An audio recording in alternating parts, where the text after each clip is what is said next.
I want to talk about when you left the Lakers and you became the assistant coach with young big nose PG over there when he was young with the little hairline. I want to know what moments out of them 2 seasons with him stick with you about coaching PG. I knew one thing. I knew he had grew up in the LA area, and that he was very talented. I didn't know much else about him. I knew he had gone to where'd you commit to first? Pepperdine, and then Fresno, Santa Clara first, then Pepperdine, and then end up at Fresno. So I knew a little bit about him, not a whole lot. And then when I got to Indiana and I actually started working with him, I was like, damn, this dude is damn near 6'9", 6'8", 6'9". And I'm not just saying that because we here, but I think that what separates MJ and what separates Kobe from all the other their contemporaries and counterparts is that obviously the God-given talent, their work ethic and drive and all of that, but they were fundamentally sound also, right? So you had guys like Vince Carter, Tracy McGrady and what have you, other guys that were really, really good, but they weren't as fundamentally sound in terms of the footwork and stuff that they had, that Kobe and Michael had. Right. So when I got to Indiana, PG asked me a lot of questions about Kobe. What was his work ethic like? What did he do? This, that, and the other. And we talked about the area on the floor, the pinch posts, and like, this is the kill spot because it's hard for people to come double team you from this spot. And so, and you can also, you're within passing distance of your other 4 teammates. You can get to the basket in one dribble. It's within your shooting range.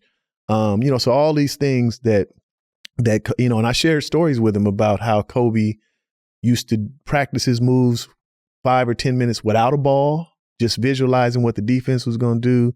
Then with the ball, just doing the different pivots and then start shooting. He would do that, pretty much every day before practice. And so when I first got there with P, some mornings we would come in and we would do stuff. And then some mornings, he was hanging out or whatever and wouldn't come or would be late or whatever. And then I'd be like, well, I'm going to tell you one thing about Kobe. He didn't never shortcut anything. Right. So when it was time to work, like he had this mentality, this is his job. And so he's going to put his time in at his job. That has to be first priority above everything else. He took to that because he really looked up to Kobe. Mm-hmm. Started to do it, started to put in the work, quickly elevated his level of play. And as I got closer with him and started finding out what some of his interests were, fishing was one of them. So yeah, really bonded. Right. And I lived on the lake. Right.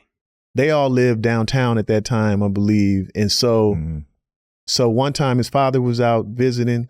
They came over. I had a little pontoon boat. We went out on the boat, we fished. And so I was like, okay, I know 2 things that I can get his attention about. Fishing and anything Kobe related. And so as that season went on, I noticed that he got a lot of shots blocked when he would go to the basket, right? Like he didn't have the mentality at that time of finishing, throwing the ball down. He was going to the basket thinking about laying it up. And then I remember pulling him aside one day and I said, hey man, you damn near 6'8". You're athletic, long. Your mentality got to change. When you get in the lane, stop ducking and avoiding contact and start going up and dunking on them. Right. This picture right here, and I said it before you got here, when I looked up, that was his coming of age as a man in the NBA. Look at his nose. We playing the Heat, LeBron, and he went down the lane and he went up, and that was the first time that I saw him like, reckless abandon. I'm dunking on whoever's coming. You see Birdman tried to come over and got out of the way. And when that happened, that's when he became a man in the NBA on that play that's in that picture. Come on. And I talked about it before as well. They called a timeout right after that. And so he was walking to the bench and LeBron was walking to their bench and LeBron said something to him. P walked over and then LeBron dapped him. And then that was to me like his, like, okay, now you're in this echelon of being an NBA I like this star. picture more now because it got more meaning for Yeah, me. yeah, that's Way when it more was. meaning I said that before you said Now that. Yeah, he literally, Yeah. he literally kept telling me because I was getting it blocked by D Wade. Bron was blocking my shit. Like, so he like, you damn near 6'9". Yeah. Like, stop being small. So the next opportunity I had, I gotta go finish this shit. Yeah. And then really that whole series, everything I tried to dunk, everything that I could. Awesome too. And from that point on, it kind of changed how I attacked the rim.